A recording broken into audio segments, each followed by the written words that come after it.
Hello students, welcome to EPG Pathshala. Paper number 12, that is Environmental Management, Module 11, EIA Notification 2006 Amendments. Dear students, in the previous two modules, module number 9 and 10, we have discussed the EIA Notification 2006. But this EIA notification has come a long way in the last around 12 to 13 years, and there are many amendments. So, in this module we will discuss the amendments, and the contents of the module are introduction, prescribing qualifications or eligibility criteria with respect to chairman and member EAC, post environmental clearance monitoring, amendments in procedure for scoping, introduction of new category B2 in schedule, and formation of district environment impact assessment and district environment appraisal committee, scheme of accreditation of EIA consultants, product mix pet coke in existing projects, integration of environmental conditions with building permissions, amendments in schedule, etc. So, introducing with this module, as we know, in succession to EIA notification 1994, a new notification 2006 was published in the Gazette of India on 14 September 2006 and implemented prospectively. A timeline of 24 months was given for clearance of projects which were already at various stages and submitted pre-EIA notification 2006. The new notification was totally a reform to the previous notification. The notification included 12 main paragraphs and sub-paragraphs under each paragraph. The notification included a schedule having list of projects or activities requiring prior environmental clearance. The various projects were divided into category A and category B depending on the type of project activity. The schedule contains 8 major types of projects or activities, and each project type or activity type is subdivided into many activities. The notification also included appendices from 1 to 6. However, during the last 11 years till December 2017, the notification has come a long way with many number of amendments, substitutions, deletions, additions, etc. During the last 11 years, 26 amendments have been made, changing nearly all structure of the notification. Some of these amendments are very minor and included in only minor insertions, substitutions, deletions, etc. But some of the amendments are very major and added new dimensions to the notification. The number of paragraphs in main EIA notification has increased from 12 to 14. New paragraphs have also been added in many main paragraphs. The list of projects or activities in the schedule has also been amended with new additions and deletions. In schedule, another category of B2 projects have been added up for mining of mineral projects. New appendix has also been added, increasing the appendices from 1 to 6 to appendix 1 to 16. The new appendixes added are Appendix 7, which describes qualification and terms for the experts in district environment impact assessment and district environment assessment committees. Appendix 8, it contains Form 1M, which is application for mining of minor minerals under category B2 for less than and equal to 5 hectares. Appendix 9, it is exemption of certain cases from requirement of environmental clearance. Appendix 10, procedure for preparation of district survey report. Appendix 11, procedure for environmental clearance for mining of minor minerals including cluster. Appendix 12, procedure for monitoring of sand mining or river bed mining. Appendix 13, process for obtaining no increase in pollution load certificate or permission from the State Pollution Control Board. Appendix 14, environmental conditions for building and construction, category 1, projects for 5,000 to less than 20,000 square meters. Appendix 15, accreditation of environmental auditors, qualified building auditors. Then Appendix 16, environmental cell at the level of local authority keeping in view of the large number of amendments, it is not possible to discuss all, but some of the important amendments are discussed in this module. So, discussing the amendment in prescribing qualifications, eligibility, criteria with respect to chairman and member EAC. The first amendment number SO 1737E dated the 11th October 2007 mainly substituted the eligibility criteria given in the appendix 6 for chairman, EAC and other members. As per the amendment, the chairman and other member shall be an expert in one of the specified fields as discussed here with sufficient experience in environmental policy or management.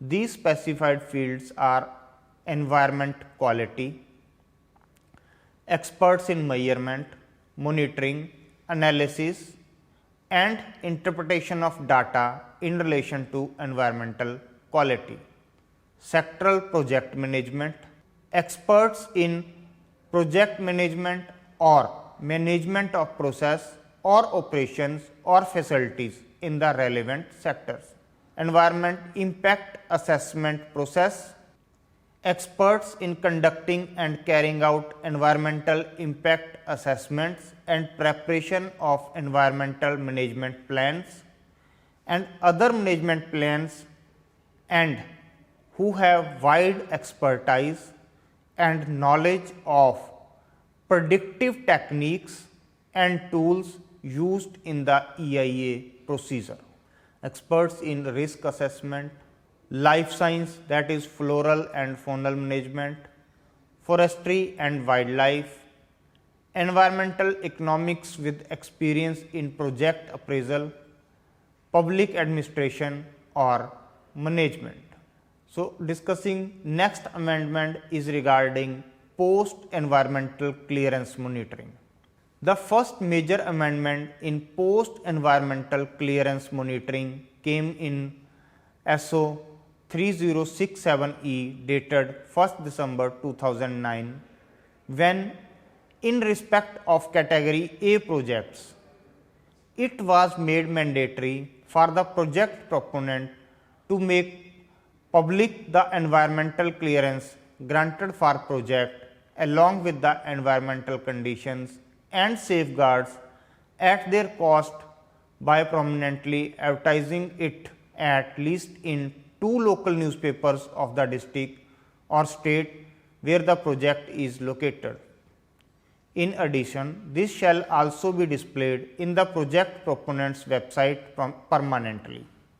Further, in respect of category B projects, irrespective of its clearance by Ministry of Environment, Forest and Climate Change or SEIA, the project proponent shall prominently advertise in the newspapers indicating that the project has been accorded environment clearance and the details of MOEF website where it is displayed.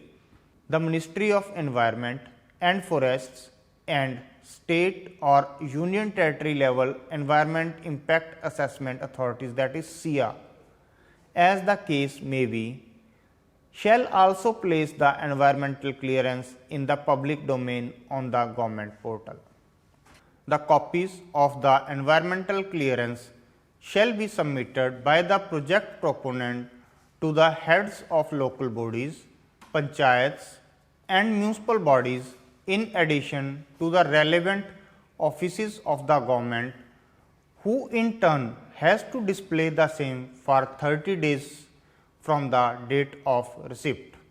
Next, the amendments in respect of scoping. The amendments in respect of scoping were published vide SO 2896 dated 13th December 2012. Scoping refers to the process to determine detailed and comprehensive terms of reference addressing all relevant environmental concerns for the preparation of an environment impact assessment report in respect of the project or activity for which prior environmental clearance is sought. Standard TOR developed by the Ministry in consultation with the sector specific expert appraisal committees shall be the deemed approval TOR for the projects or the activities. As per amendment, the standard terms of reference are displayed on the website of the Ministry of Environment, Forest and Climate Change. These standard TOR enable the project proponent to commence the preparation of an EIA report after successful online submission and registration of the application. Further, if found necessary for a project, the expert appraisal committee or state expert appraisal committee may finalize amendment within 30 days of the acceptance of application in specified application, Form 1 or Form 1A as the case may be. Project proponent is to carry out the EIA study based on the standard TORs as well as the additional TOR, if any, stipulated by the EAC or SCAC.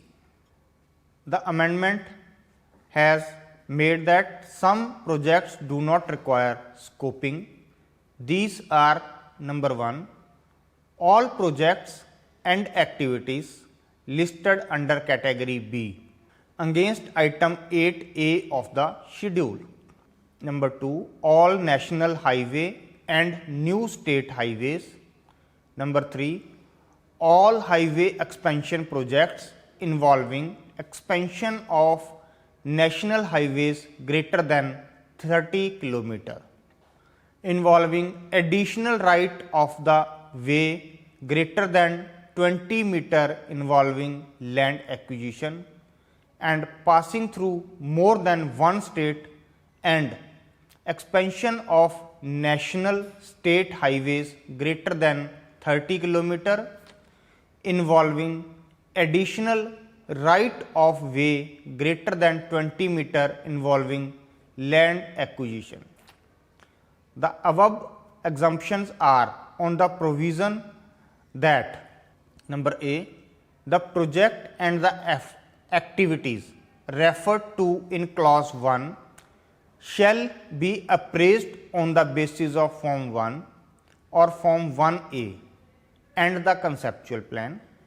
B, the projects referred to in clause 2 shall prepare EIA and EMP report on the basis of standard TOR specified by the Ministry of Environment, Forest and Climate Change. Then another amendment came in the way of introduction of new category B2 in schedule and formation of district environment impact assessment and district environment appraisal committee. The most major amendment in the original notification came via SO 141E dated 15th January 2016. A new category of B2 was inserted in the schedule. This category related to the mining of minor minerals in the said schedule. The amendment put the mining of minor minerals up to 5 hectare of mining lease area under the purview of new committees, that is district level environment impact assessment authority and district level expert appraisal committee at district level. The important points of amendments are: number 1, inserting category B2 for mining of minor minerals in the said schedule. Number 2, formation of district environment impact assessment authority for matters falling under category B2 comprising of 4 members including a chairperson and a member secretary. Number 3, formation of district level expert appraisal committee comprising of 11 members including a chairman and a member secretary. The senior most executive engineer, irrigation department in the district of respective state governments or union territory administration shall be the chairperson of the DEAC. Number 5, the assistant director or the deputy director of the Department of Mines and Geology or district mines officer or geologist of the district shall be the member secretary of DEAC in that order. The district magistrate or district collector shall notify an agency to act as secretariat for the DIA and the DEAC and shall provide all financial and logistic support for their statutory functions. Number 7, introduction of Appendix 8, which includes the term and qualification of expert fulfilling the eligibility for TIA and DEAC. Number 8, the B2 category projects pertaining to mining of minor minerals of lease area less than or equal to 5 hectare shall require prior environmental clearance from DIA.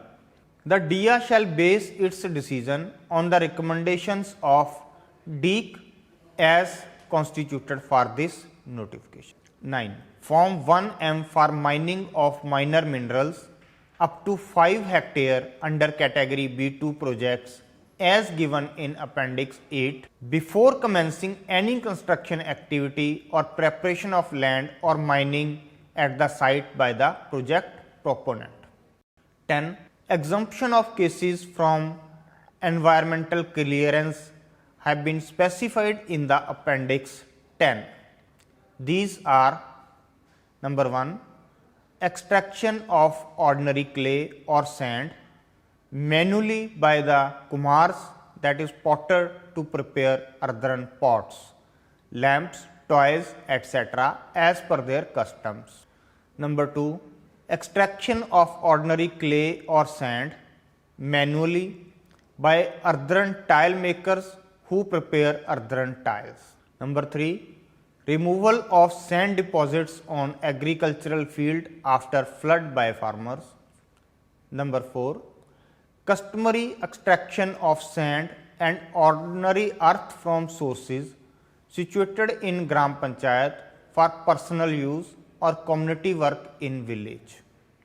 Number 5, community works like desilting of village ponds or tanks, constitution of village roads, ponds, bunds, undertaken in Mahatma Gandhi National Rural Employment and Guarantee Schemes, other government sponsored schemes and community efforts.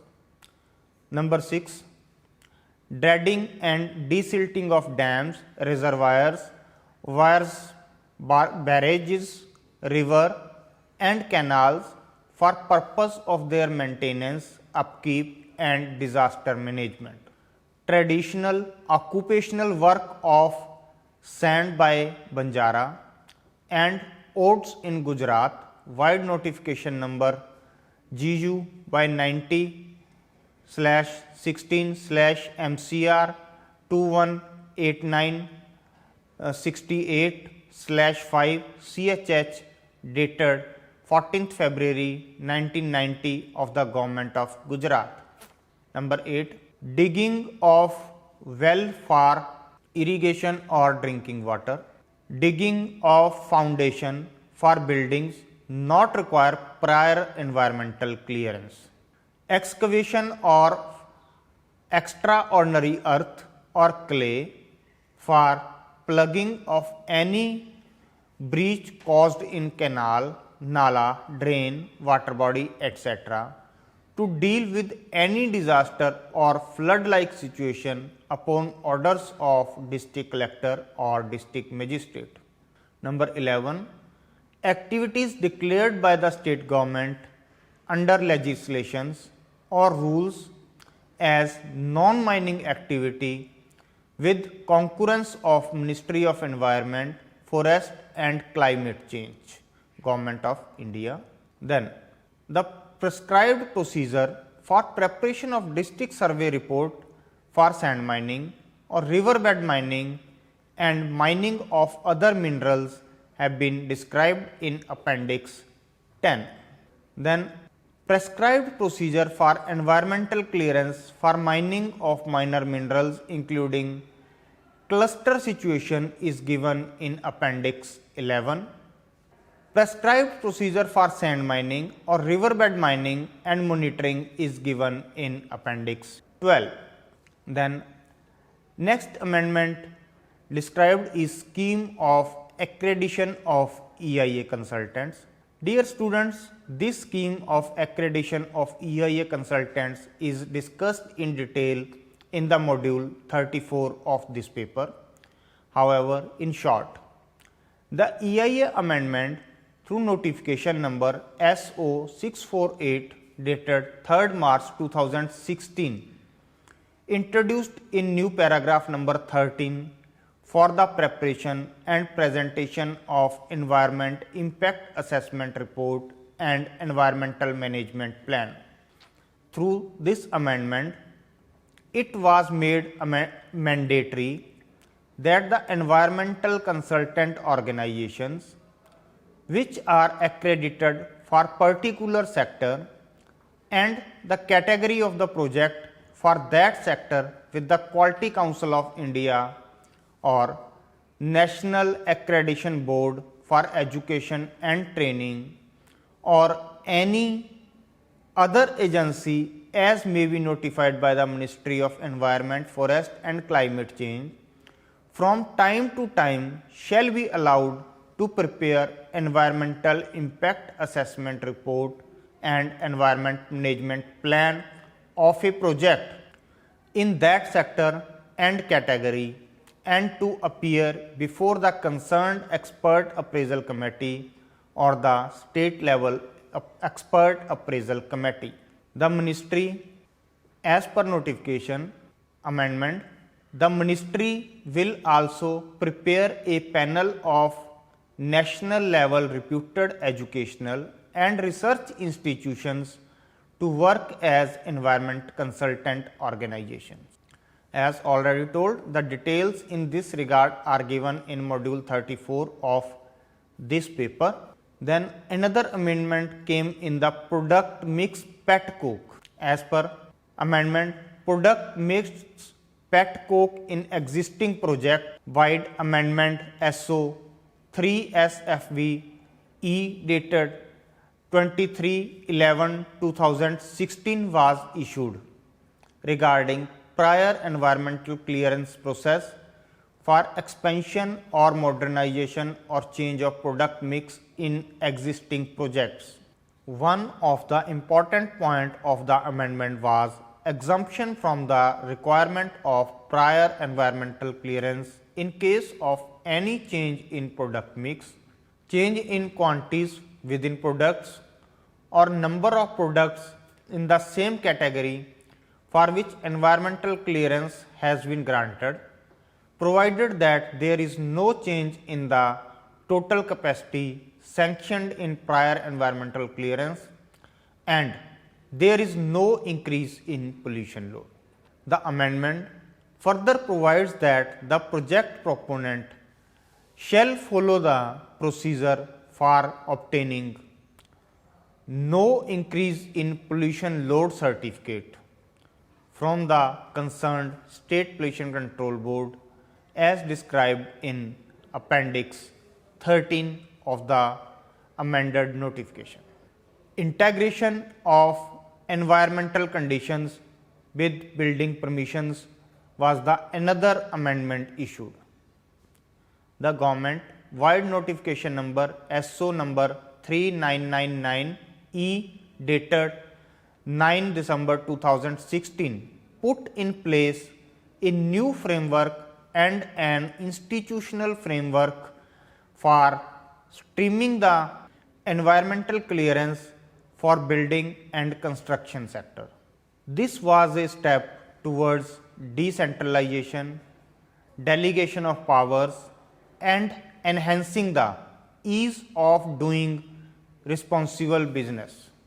The amendment mainly focused on integrating standard and objectively monitorable environmental conditions with building permissions for buildings of different sizes. These are category 1, which included 5,000 square meter to 20,000 square meter, category 2 20,000 square meters to 50,000 square meter and category 3 50,000 square meter to 1,50,000 square meter.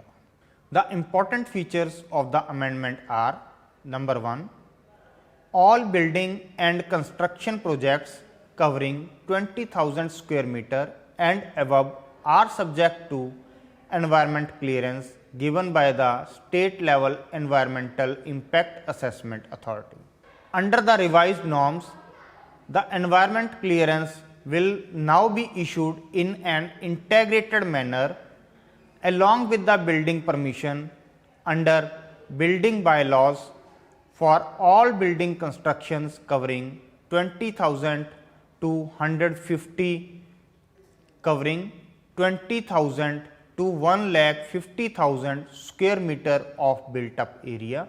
Number 2, environmental clearance for built up areas for 1,50,000 to 3 lakh square meter will be given by the state level authorities subject to EIA, while the areas above 3 lakh square meter will be approved and cleared by the union government.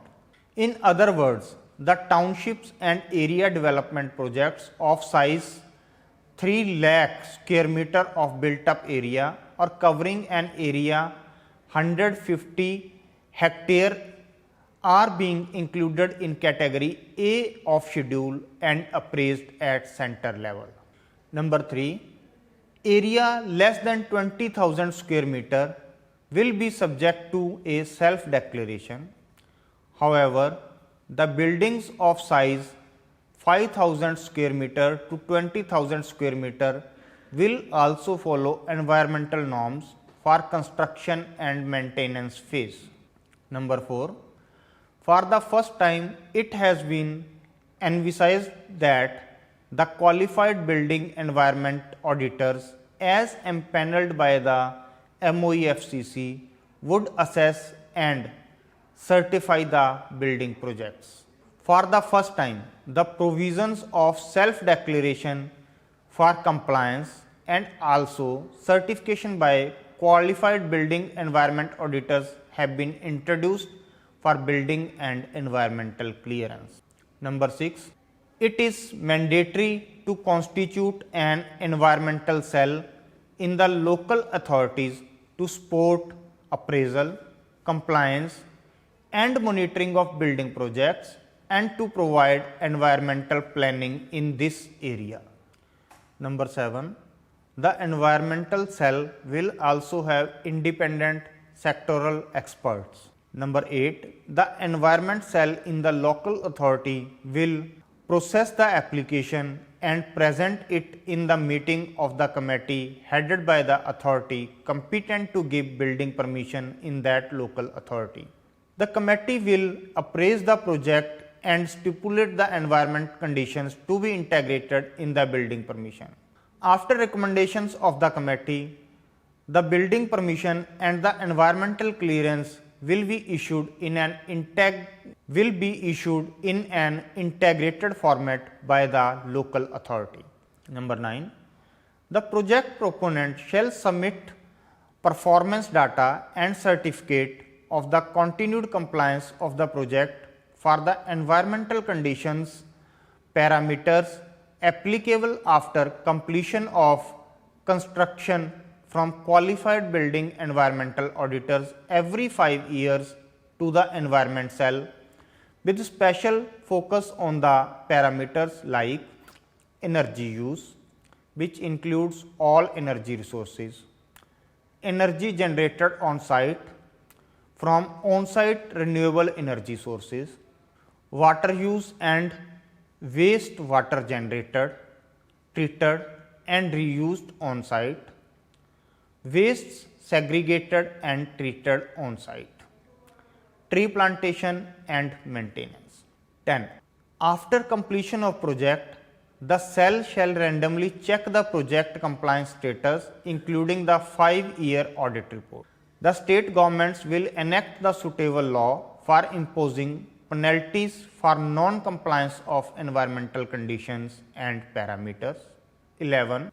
The cases of false declaration or certification shall be reported to the accreditation body and to the local body for blacklisting of qualified building environment auditors and financial penalty on the owner and qualified building environment auditors. Number 12. No consent to establish and operate under the Water Prevention and Control of Pollution Act 1974 and the Air Prevention and Control of Pollution Act 1981 will be required from the state pollution control boards for residential buildings of built up area up to 1,50,000 square meters. Apart from these, many major amendments have been made in the schedule since EIA notification 2006. Instead of discussing each amendment, the amendments have been compiled in a single table and are attached in the next module of this paper. These may not be discussed in the PowerPoint presentation, but are part of the static module. Further, it is to note that the current module is written only for educational purpose and not for any other legal purpose. The contents of the module have been taken from the Government of India websites, mainly Ministry of Environment, Forest and Climate Change, and only those contents have been taken which author feel are important for the educational or teaching to the students purpose. Hence, concluding that EIA notification 2006 has come a long way after its implementation in 2006 to end of 2017. Many changes have been made for the benefit of the environment impact assessment process. The process has been made easy and streamlined. With this note, thank you.